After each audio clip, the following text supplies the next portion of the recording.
Hello everyone, my name is Kiran Jangid and I welcome you all at Engineers Group. First unit का third lecture हम start करने जा रहे हैं।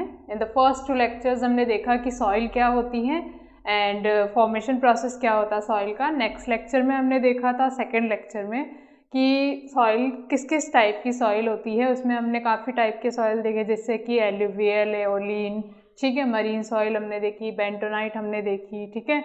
इसी टाइप से 15 टाइप की सॉइल्स अपन ने वहाँ पे पढ़ी है। अब नेक्स्ट हमारा जो आज का पॉइंट ऑफ डिस्कशन रहेगा, इस लेक्चर में पॉइंट ऑफ डिस्कशन हमारा क्या रहेगा कि soil as a construction material, ठीक है। आज का रहेगा सॉइल, या इसको पूरा लिखते हैं हम, importance of soil, importance of soil as a construction material. मतलब as a construction material soil की क्या इम्पॉर्टेंस है, किस तरीके से कंस्ट्रक्शन में हम सॉइल को यूज़ कर रहे हैं। This will be the point of discussion. First point of discussion ये रहेगा इस लेक्चर का, ठीक है। तो स्टार्ट करते हैं इससे। बहुत ही जनरल चीज़ ये है, देखो जब भी सॉइल कहाँ यूज़ हो रही है इस बारे में अगर देखा जाए तो आप अपने आसपास जो आप रोज़ डेली देखते हो चीज़ें, उनको देख के आप बता सकते हो इसका आंसर, ठीक है। सिर्फ यहाँ पे पॉइंट क्या है कि आपको पता सब है, उसको रिप्रेजेंट कैसे करना है, कैसे उसको लिखना है, ये इम्पॉर्टेंट है यहाँ पर जानना, ठीक है। तो सबसे पहला जो पॉइंट हम यहाँ पर लिखेंगे that will be soil provides the ultimate support, ठीक है, ultimate support to the foundation of any structure. अब देखो ये ऐसा पॉइंट है ना, ये ऐसा हो ही नहीं सकता कि आप में से किसी को पता नहीं हो, ठीक है। सिर्फ बात यहाँ पे क्या है कि आपको इसको लिखना कैसे है। आपको मार्क्स अगर लेने हैं तो आप किस तरीके से चीज़ों को रिप्रेजेंट करो, सामने वाले को बताओ कि मुझे जो आता है उसको मैं कितना इफेक्टिवली आपके सामने रिप्रेजेंट कर पा रहा हूँ, ठीक है। सेकंड जो हमारा पॉइंट रहेगा, ऑब्वियसली बात है कि कोई भी हम स्ट्रक्चर बनाएंगे, ठीक है, इसको आप कितना एक्सप्लेन कर सकते हो कि कोई भी, you can name a structure, आपके दिमाग में जो स्ट्रक्चर का नाम आ रहा, अल्टीमेटली वो कहाँ जाके रेस्ट करना है, वो सॉइल पे जाके रेस्ट करना है। तो उसका लोड किसको बियर करना है, पहले सॉइल को बियर करना है, फिर वो अंडरलाइन अपने स्टेटास में क्या करेगी, उसको ट्रांसफर करेगी। तो क्या करती है सॉइल, फाउंडेशन को सपोर्ट प्रोवाइड करती है। सेकंड हमारा पॉइंट रहेगा कि सॉइल सीमेंट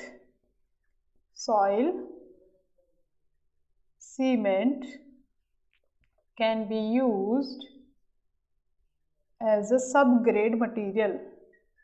अब ये सब ग्रेड की बात आई है तो सब ग्रेड से आपके दिमाग में क्या आना चाहिए, सब ग्रेड कहाँ यूज़ होता है बेसिकली।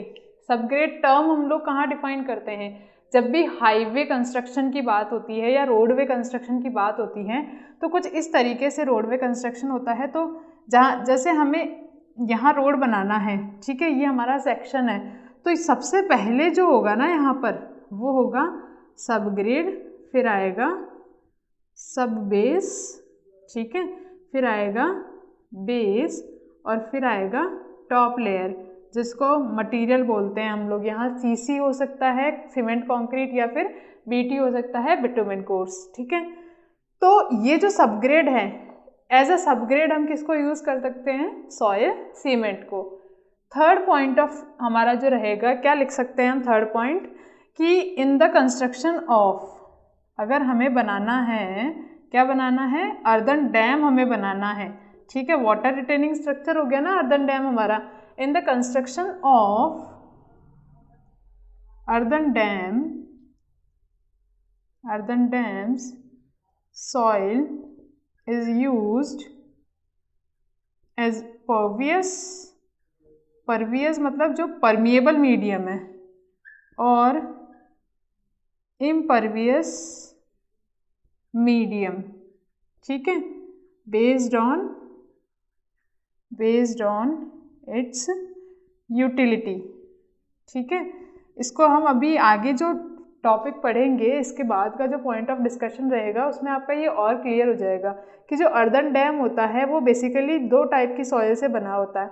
जो कोर ऑफ अर्दन डैम होती है, ठीक है, वो इम्परवियस नेचर की होती है और बाकी जो बॉडी होती है वो परवियस नेचर की होती है, ठीक है। तो कोर ऑफ अर्दन डैम मतलब हमें यहाँ वाटर रिटेन करना है। ये हम अर्दन डैम बना रहे हैं तो इसकी जो कोर मतलब जो इनर पोर्शन होगा वो क्या है, वो इम्परवियस इन नेचर होगा। तो इस सॉइल को हम लोग यूज़ कर सकते हैं इसके लिए बेस्ड ऑन यूटिलिटी। अब कौन सी सॉइल परवियस होती है, कौन सी सॉइल इम्परवियस होती है, ये हमारा क्लियर हो जाएगा। जैसे जितने फाइन वॉइड्स होंगे ये हम पढ़ेंगे 3 फेज सिस्टम में, वॉइड रेशियो वगैरह पढ़ेंगे, वहाँ से पार्टिकल साइज डिस्ट्रीब्यूशन हम लोग पढ़ेंगे, वहाँ से आपको क्लियर हो जाएगा कि कौन सी सॉइल परवियस है, कौन सी इम्परवियस है, किसकी परमेबिलिटी ज़्यादा है, किसकी कम है, ठीक है। नेक्स्ट हमारा जो पॉइंट रहेगा ये रहेगा हमारा कि आप इसको यूज़ कर सकते हो प्लिंथ फिलिंग में, ठीक है। ये प्लिंथ फिलिंग क्या होती है, देखो आप जब स्ट्रक्चर बनाते हो, जैसे ये आपका घर बना है, ठीक है, ये आपका घर बना है, एक मैंने आउटर बाउंड्री यहाँ पर शो करी है, ठीक है। आप यहाँ से अगर सेक्शन कट करो तो ये कुछ इस तरीके का दिखता है। देखो ये आपकी यहाँ फाउंडेशन होती है कुछ इस तरीके से, ठीक है, ये आपकी फाउंडेशन है। ये फाउंडेशन है तो देखो आप एक चीज़ पढ़ी होगी आपने कि यहाँ कहीं हमारा होता है ग्राउंड लेवल, ये है हमारा ग्राउंड लेवल। अब आपने क्या है फाउंडेशन की खुदाई करी इस तरीके से, ठीक है, तो आप वापस आपके डीपीसी अगर कुछ इस लेवल पे है, डीपीसी किसको बोलते हैं, डैम प्रूफ कोर्स, मतलब आपके घर का जो आंगन का लेवल है, सिल का लेवल है, वो अगर इस लेवल पे है, ठीक है, और आपने अंदर जो है फिलिंग करनी है आपको, ठीक है, तो ये फिलिंग मटेरियल जो है उसको हम क्या बोलते हैं, प्लिंथ फिलिंग, मतलब प्लिंथ तक फिलिंग करना, प्लिंथ फिलिंग मटेरियल की तरह आप सॉइल को यूज़ कर सकते हो, ठीक है। और किस तरीके से आप यूज़ कर सकते हो, अगर आपको वाटर बाउंड मैकेडम बनाना है, water bound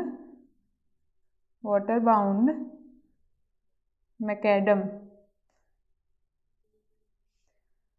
soil is used as binder material, ठीक है। ये तो कुछ मैंने आपको यूटिलाइजेशन बताए हैं, ये मैंने आपको फॉर एग्जांपल बता दिए हैं कि आप इसको एज अ फाउंडेशन को सपोर्ट करने के काम आती है सॉइल, ठीक है। सॉइल सीमेंट को आप सबग्रेड मटेरियल की तरह यूज़ कर सकते हो, जो अर्थ रिटेनिंग स्ट्रक्चर्स हैं उनमें आप इसको यूज़ करते हो, और as a plinth filling material इसको यूज़ कर सकते हो।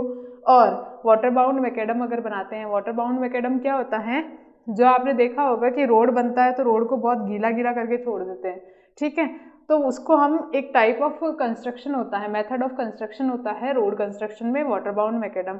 आजकल हम यूज़ करते हैं वेट मिक्स मैकेडम, ठीक है, इसको बोलते हैं WBM, आजकल हम यूज़ कर रहे हैं WMM, ठीक है।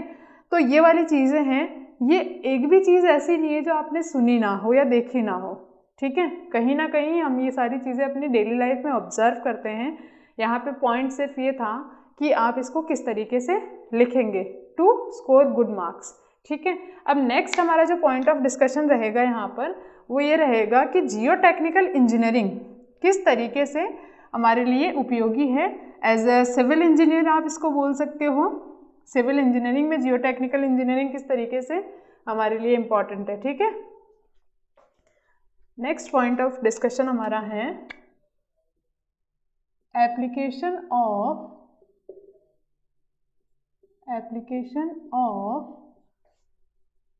जियोटेक्निकल इंजीनियरिंग या फिर सॉइल मैकेनिक्स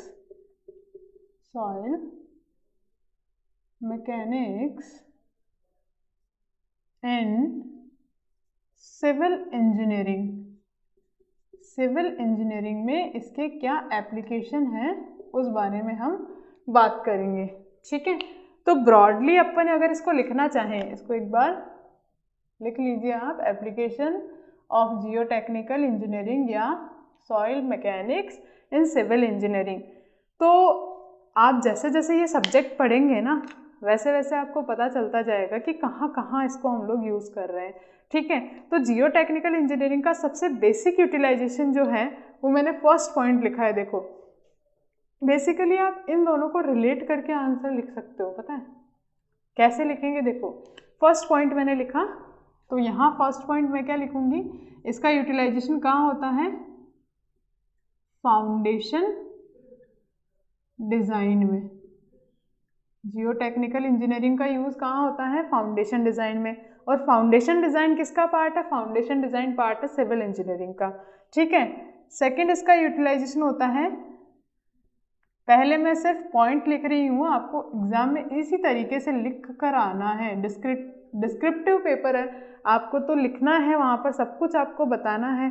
टीचर को इस बात से मतलब नहीं है कि आपको कितना आता है, इस बात से मतलब है कि आप कितना अच्छा यहाँ पर एक्सप्लेन कर पाए हो, रिप्रेजेंट कर पाए हो। ठीक है, पेवमेंट डिज़ाइन के बाद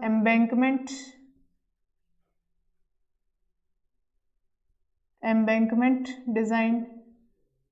ठीक है, फिर अर्थ रिटेनिंग स्ट्रक्चर्स, अर्थ रिटेनिंग स्ट्रक्चर, इसमें इसका यूज़ होता है, किस तरीके से यूज़ होता है, कौन सी प्रॉपर्टीज अफेक्ट करती है, वो अभी डिटेल में देखेंगे अपन। ठीक है, यहाँ पे अर्दन डैम्स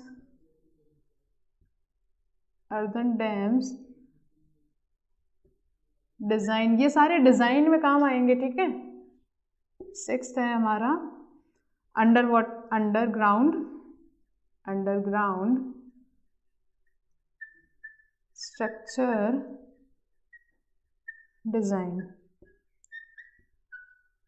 ठीक है, ये हो गए ब्रॉडली इन फील्ड्स में हम लोग जियोटेक्निकल इंजीनियरिंग का यूज़ करते हैं, जो कि सिविल इंजीनियरिंग के क्या है? डोमेन है। सिविल इंजीनियरिंग डोमेन में इनको डिज़ाइन किया जाता है, और ये तब डिज़ाइन किए जाएंगे जब आपको जियोटेक्निकल इंजीनियरिंग की पूरी नॉलेज हो। ठीक है, तो फाउंडेशन डिज़ाइन की जब हम बात करते हैं तो हम यहाँ पर 5th यूनिट में पढ़ेंगे बियरिंग कैपेसिटी ऑफ सॉइल। ठीक है, सबसे पहले हम ले लेते हैं फाउंडेशन डिज़ाइन को। ठीक है, फाउंडेशन डिज़ाइन। ठीक है, फाउंडेशन डिज़ाइन में मैंने क्या कहा कि हम 5th यूनिट पढ़ेंगे बियरिंग कैपेसिटी ऑफ सॉइल। अब बियरिंग कैपेसिटी ऑफ सॉइल किसका सब्जेक्ट, किसका डोमेन आता है, मतलब किस पॉइंट से रिलेटेड है, कौन से सब्जेक्ट से रिलेटेड है? Soil mechanics. सॉइल मैकेनिक्स में हम जियोटेक्निकल इंजीनियरिंग में हम इसकी बात करेंगे। तो अगर हमें बियरिंग कैपेसिटी ऑफ सॉइल पता है तभी तो हम बता पाएंगे कि यहाँ हम किस तरह की फाउंडेशन का यूज़ करें और कितना लोड ये फाउंडेशन ले पाएगी। जितनी बियरिंग कैपेसिटी होगी उतना लोड वो फाउंडेशन ले पाएगी। ठीक है, इसको लिखेंगे कैसे हम? The load of structure is transferred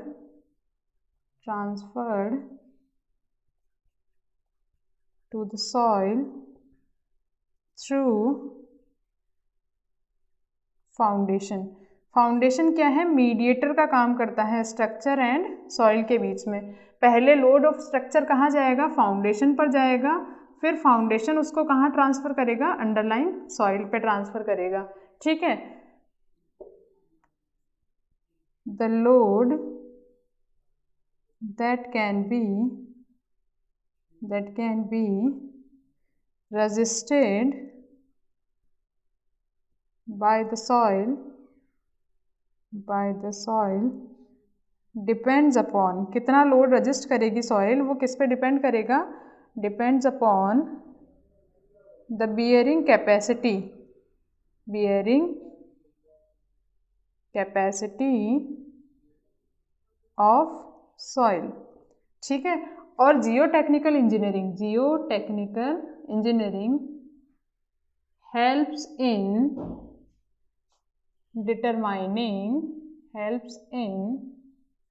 determining the bearing capacity of soil. ठीक है, मैंने क्या कहा कि हमारी जो फाउंडेशन है वो लोड को कहाँ से कहाँ ट्रांसफ़र करेगी? स्ट्रक्चर से सॉइल में। अब सॉइल कितना लोड लेगी ये डिपेंड करेगा उसकी बियरिंग कैपेसिटी पे। ठीक है, बियरिंग कैपेसिटी पे वो डिपेंड करेगा। और बियरिंग कैपेसिटी कितनी है सॉइल की, ये निकालने में हेल्प कौन करेगा, ये निकालने में हेल्प करेगा जियोटेक्निकल इंजीनियरिंग। जियोटेक्निकल इंजीनियरिंग में हम ये पढ़ेंगे कि सॉइल की बियरिंग कैपेसिटी क्या होती है और किस किस तरीके से हम सॉइल की बियरिंग कैपेसिटी फाइंड आउट कर सकते हैं। ठीक है, इसमें कोई कंफ्यूजन होना नहीं चाहिए। नेक्स्ट मूव करें आगे। नेक्स्ट हमारा जो इसका एप्लीकेशन है दैट इज इन, फर्स्ट हमारा हो गया, नेक्स्ट है पेवमेंट डिज़ाइन। ठीक है, तो बेसिकली आपको सबसे पहले तो ये क्लियर होना चाहिए पेवमेंट क्या होता है।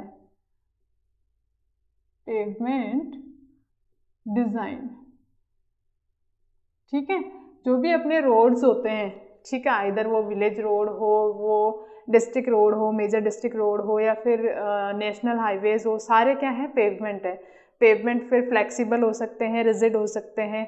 तो पेवमेंट कंस्ट्रक्शन का बेसिकली मेथड कैसा रहता है कि इसमें सॉइल को इन लेयर्स, जैसे ये हमारा अगर ग्राउंड लेवल है, ठीक है, तो इसको पहले थोड़ा खोदा जाता है, फिर इसमें सॉइल फिल की जाती है, ठीक है, फिर उसको कॉम्पैक्ट किया जाता है, फिर उसके ऊपर ग्रैनुलर लेयर्स, ग्रैनुलर सॉइल हम लोग डालते हैं, उसको कॉम्पैक्ट करते हैं, फिर उसके ऊपर हम लोग, मतलब जिस तरह की हमें रोड बनानी है, ये हमारा किसका एक वो आ जाता है, ये आ जाता है हाईवे डिज़ाइन का, कि ये ऊपर की लेयर्स कैसी होंगी। लेकिन ये जो अंडरलाइंग स्ट्रेटा है जिस पर रोड बनेगा, ठीक है, वो किसका पार्ट है, वो जियोटेक्निकल इंजीनियरिंग का पार्ट है। हम पढ़ते हैं कॉम्पैक्शन, जियोटेक्निकल इंजीनियरिंग में हम कॉम्पैक्शन चैप्टर पढ़ेंगे, और कॉम्पैक्शन जो है वो रोड डिज़ाइन में, पेवमेंट डिज़ाइन में एक बहुत ही महत्वपूर्ण भूमिका निभाता है। यहाँ पर हमें क्या पता चलेगा, कॉम्पैक्शन से हम निकालेंगे, कॉम्पैक्शन में हम पढ़ेंगे कि मैक्सिमम ड्राई डेंसिटी क्या होती है और किस मॉइस्चर कंटेंट पर हमें मैक्सिमम ड्राई डेंसिटी अचीव हो रही है, जिसको हम क्या बोलेंगे, ऑप्टिमम मॉइस्चर कंटेंट। ठीक है, तो ये सारी चीज़ें हम कहाँ पढ़ेंगे, ये सारी चीज़ें हम पढ़ेंगे जियोटेक्निकल इंजीनियरिंग में। ठीक है, तो we will write down pavement consist of layers of different material,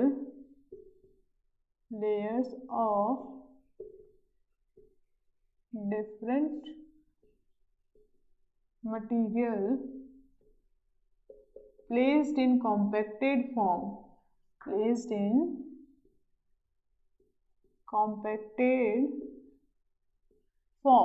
ठीक है, कॉम्पैक्टेड फॉर्म में लेयर्स को प्लेस करेंगे, उससे हम क्या बनाएंगे, पेवमेंट। लेकिन thickness of pavement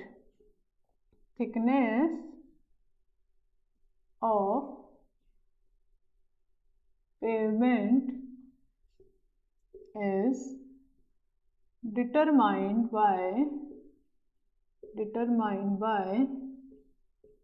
application of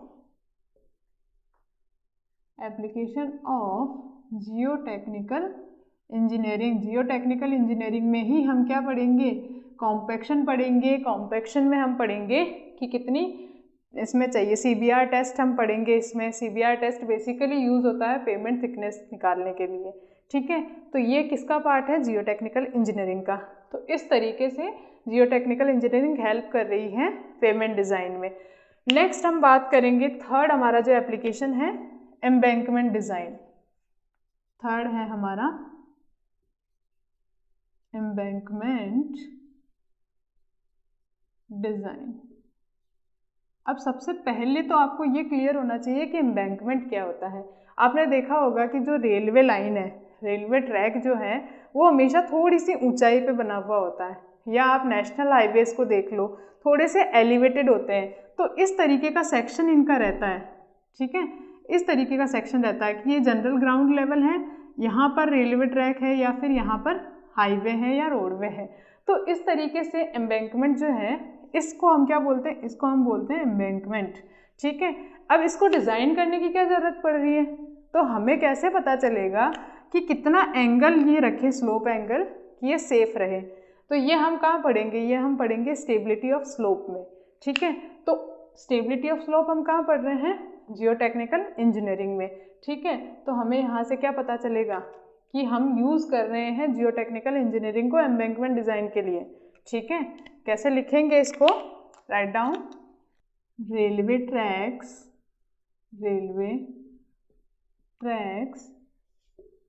and roads of important roads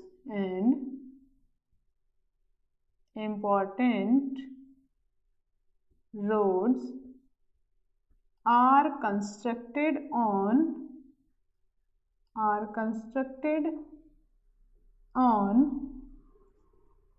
a certain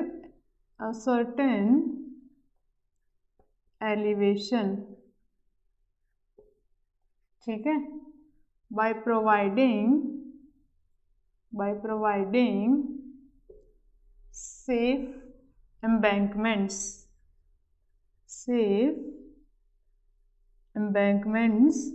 ठीक है। अब ये सेफ्टी कैसे चेक करेंगे एम्बैंकमेंट्स की? Safety of stability of embankment is studied under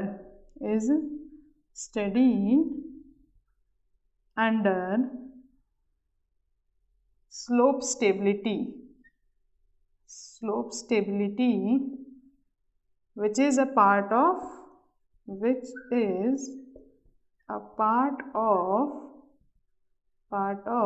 geotechnical engineering। Slope stability हम लोग एक चैप्टर इसमें, एक यूनिट इसमें पढ़ेंगे, जिसमें हम क्या पढ़ेंगे कि कैसे हम एम्बैंकमेंट्स को सेफ बना सकते हैं, किस एंगल पे वो सेफ होंगे, ठीक है। और क्योंकि स्लोप स्टेबिलिटी जियोटेक्निकल इंजीनियरिंग का पार्ट है, तो बेसिकली एम्बैंकमेंट डिज़ाइन में जियोटेक्निकल का जो रोल है वो क्लियर हो जाता है। नेक्स्ट हमारा जो पॉइंट ऑफ डिस्कशन है that is earth retaining structures, ठीक है। फोर्थ जो एप्लीकेशन है that is earth retaining structure, ठीक है। अब देखो, सबसे पहले तो ये क्लियर होना चाहिए कि अर्थ रिटेनिंग स्ट्रक्चर होते क्या हैं। देखो, अगर हमारी रिटेनिंग वॉल की हम बात करें, रिटेनिंग वॉल और शीट पाइल वॉल, ये सारा हम पढ़ेंगे, ठीक है। ये सारा हम पढ़ेंगे सब्जेक्ट में। अभी सिर्फ आप रामायण की तरह इसको सुन लो और समझ लो, ठीक है। रिटेनिंग वॉल क्या होती है? जैसे कोई ये स्लोपिंग ग्राउंड है, ठीक है, इस तरीके से स्लोपिंग ग्राउंड है, आप इसको बनाना चाहते हो इस तरीके से, ठीक है। आपने क्या किया, यहाँ सॉइल फिल कर दी। अब इस सॉइल को यहाँ रोकने के लिए कुछ तो चाहिए ना हमें, तो हमें क्या करना पड़ेगा, यहाँ इस तरीके से एक स्ट्रक्चर बनाना पड़ेगा, ठीक है।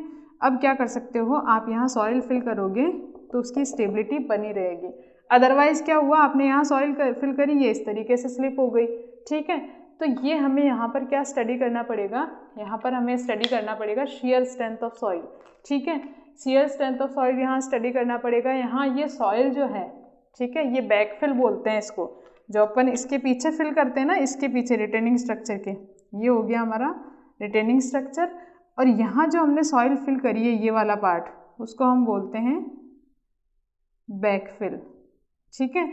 अब ये बैकफिल जो है इस रिटेनिंग स्ट्रक्चर पर कितना लोड लगा रही है, कितना लोड रजिस्ट करने के लिए हमें इस रिटेनिंग स्ट्रक्चर को डिज़ाइन करना पड़ेगा, वो किसका पार्ट है, वो अर्थ प्रेशर थ्योरीज का पार्ट है। वो हम पढ़ेंगे जियोटेक्निकल इंजीनियरिंग की यूनिट 3 में, ठीक है, तो यूनिट 4 में, सॉरी, ठीक है। तो यहाँ से ये क्लियर हो जाता है कि अर्थ रिटेनिंग स्ट्रक्चर्स में जियोटेक्निकल इंजीनियरिंग का क्या रोल है। Write it down, retaining are used, देखो रिटेनिंग वॉल और शीट पाइल वॉल, मतलब earth retaining structures are used to make the soil mass stable at a particular location by constructing earth retaining structure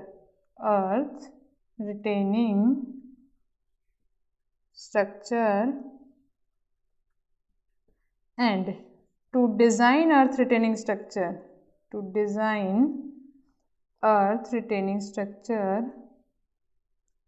earth retaining structures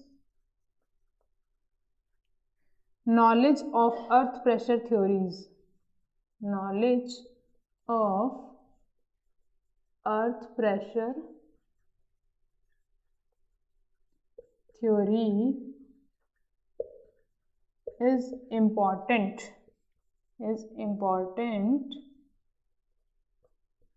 which is a part of geotechnical engineering. ठीक है, क्या कहा हमने कि earth retaining structures design करने के लिए हमें अर्थ प्रेशर थ्योरीज की स्टडी करनी पड़ती है, ये पता करने के लिए कि ये बैकफिल जो सॉइल मास है ये रिटेनिंग स्ट्रक्चर पर कितना लोड लगाएगा। ठीक है, और अर्थ प्रेशर थ्योरीज हम स्टडी करते हैं in geotechnical engineering. So geotechnical engineering has its application in designing of earth retaining structure. Next पे मूव करते हैं। ठीक है, नेक्स्ट है हमारा अर्दन डैम डिज़ाइन।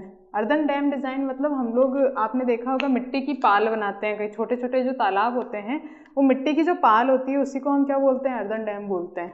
ठीक है, हमें क्या है, फिफ्थ एप्लीकेशन हमें पढ़ना है अर्दन डैम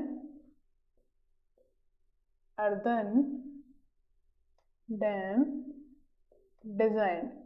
ठीक है, इसमें सॉइल जियोटेक्निकल इंजीनियरिंग का एप्लीकेशन कैसे आता है, देखो हमें क्या है, पानी को रोक के रखना है। ठीक है, ये पानी आ रहा है, इसको हमें क्या करना है, रोक के रखना है। तो हमने यहाँ पे ये स्ट्रक्चर बनाया अर्दन डैम। अब ये स्ट्रक्चर जो है इसमें हमें दो टाइप की सॉइल यूज़ करनी है। जो हम लोग पाल बनाते हैं ना पानी को रोकने के लिए, छोटे मोटे तालाब के लिए थोड़ी ना हम लोग ग्रेविटी डैम बनाएंगे, चूना पत्थर खर्च करेंगे। ठीक है, तो हमें जो अपने आसपास देखने को मिलते हैं वो अर्दन डैम्स देखने को मिलते हैं। ठीक है, अब यहाँ पे क्या है, जो मटेरियल हम यूज़ कर रहे हैं, मैंने अभी आपको बताया था कि इसको हम बोलते हैं कोर। ठीक है, and core is impervious in nature. ये क्या है, इम्परवियस इन नेचर होनी चाहिए। इसको हम बोलते हैं बॉडी ऑफ अर्दन डैम, और बॉडी जो है वो क्या है, परवियस होनी चाहिए। अब हमने ये कैसे डिसाइड किया कि कौन सा पार्ट इम्परवियस होना चाहिए, कौन सा परवियस होना चाहिए, और हमें पता कैसे चलेगा कि कौन सी सॉइल हमें कहाँ यूज़ करनी है, किस ग्रेडेशन की सॉइल हमें कोर में यूज़ करनी है, किस ग्रेडेशन की सॉइल हमें बॉडी में यूज़ करनी है। तो ये हमें पता चलेगा, किस ग्रेडेशन की यूज़ करनी है ये तो पता चलेगा हमें कहाँ से, पार्टिकल साइज डिस्ट्रीब्यूशन से। जो सॉइल की प्रॉपर्टीज़ पढ़ेंगे हम कि सॉइल परमिएबल है कि नहीं है, ठीक है, क्या उसका पार्टिकल साइज है, क्या उसकी इंडेक्स प्रॉपर्टीज़ हैं, ठीक है, और सीपेज कितना हो रहा है सॉइल में से। ठीक है, क्योंकि यहाँ से देखो, अगर सीपेज का मतलब क्या है कि डैम की बॉडी में से पानी सीप करने लग जाए, परमिएबल है या नहीं है सॉइल। ठीक है, तो ये सारी स्टडी किसके अंदर करते हैं हम, जियोटेक्निकल इंजीनियरिंग में। ठीक है, तो यहाँ क्या लिखेंगे, to design earthen dams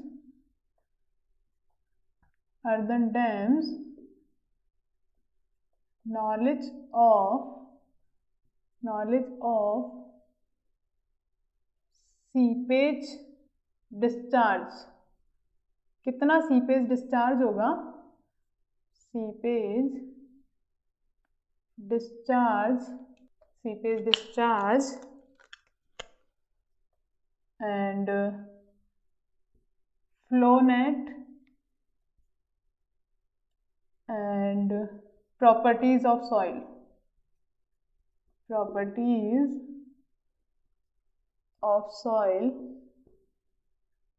must be,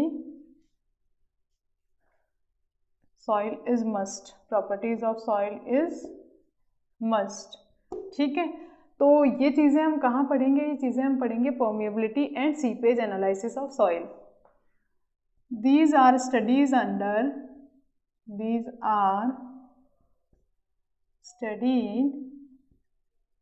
under permeability and seepage analysis of soil, which is a part of geotechnical engineering। ठीक है। परमिएबिलिटी और सीपेज में हम यहाँ स्टडी करेंगे कि किस तरीके की सॉइल है, कैसे हम उसको अर्दन डैम बनाने के लिए यूटिलाइज कर सकते हैं। ठीक है, हमारी पाइपिंग फेलियर नहीं होना चाहिए, ये हम पढ़ेंगे यूनिट 3 में। क्या पढ़ेंगे? Permeability and seepage analysis. वहाँ से हमें पता चलेगा कि अर्दन डैम डिज़ाइन के लिए हमें किस तरह की सॉइल को कहाँ कितने उस पर प्लेस करना होगा। ठीक है, ये हमारा क्लियर हो गया। नेक्स्ट पॉइंट, लास्ट पॉइंट हमारा बचा है कि अंडरग्राउंड स्ट्रक्चर के लिए किस तरीके से सॉइल मैकेनिक्स को हम यूज़ करते हैं। 6th, underground structure design, application of geotechnical engineering in underground structure design. Underground structure में अगर देखा जाए तो अपन टनल्स वगैरह बनाते हैं। ठीक है, वो टनल्स वगैरह हमें बनानी है तो हमें क्या पता होना चाहिए कि सॉइल की शेयर स्ट्रेंथ कितनी है, किस तरीके का वहाँ पर सॉइल बेड अवेलेबल है। ठीक है, किस टाइप की सॉइल अवेलेबल है। तो ये सारी नॉलेज हम शेयर स्ट्रेंथ पढ़ेंगे तो यूनिट 5th में हम पढ़ेंगे, सॉरी यूनिट 6, लास्ट यूनिट जो रहेगी, लेट मी रिमेंबर, हमारी एक यूनिट रहेगी, I don't remember the number of unit, मतलब सीक्वेंस मुझे याद नहीं है। बाकी हम शेयर स्ट्रेंथ यहाँ पर पढ़ेंगे। वहाँ हम पढ़ेंगे कि हम किस तरीके के सॉइल को स्टेबलाइज कर सकते हैं। ठीक है, ये चीज़ें लिखेंगे कैसे, इसको देखो, टनल और underground pipeline, underground pipeline are some of the examples of underground structures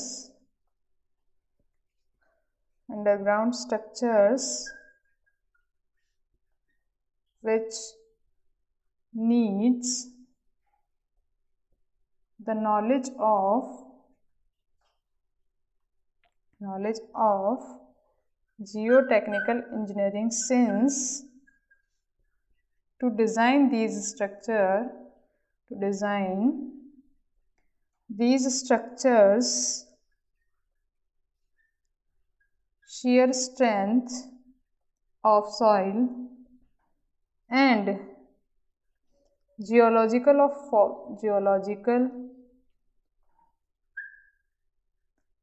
nature of soil bed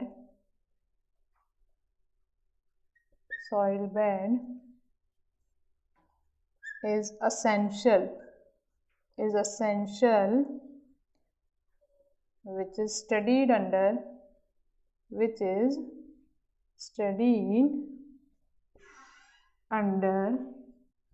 geotechnical engineering.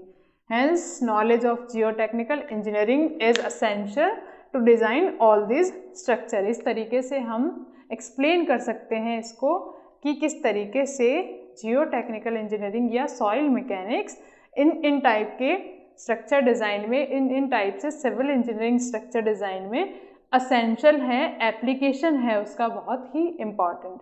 ठीक है, होपफुली समझ में आ गया होगा, बहुत ज़्यादा कुछ है नहीं इसमें। ये सारी चीज़ें हम पढ़ेंगे, जब पूरा सब्जेक्ट आप कवर कर लेंगे ना तो ये चीज़ें लगेगी कि फालतू में ही अपन ने यहाँ पे टाइम इन्वेस्ट किया था, ये तो हम पूरा सब्जेक्ट पढ़ने के बाद अपने आप भी लिख सकते थे। ठीक है, तो वो वाली बात है, बट जस्ट टू कि आपका सिलेबस का एक पॉइंट अपने को कवर करना था। यू शुडंट फील लाइक कि ये टॉपिक हमने स्किप क्यों कर दिया। ठीक है, तो समझ में आ गया, ख़त्म कर दें आज का लेक्चर यहीं पे। Thank you for watching and have a nice day.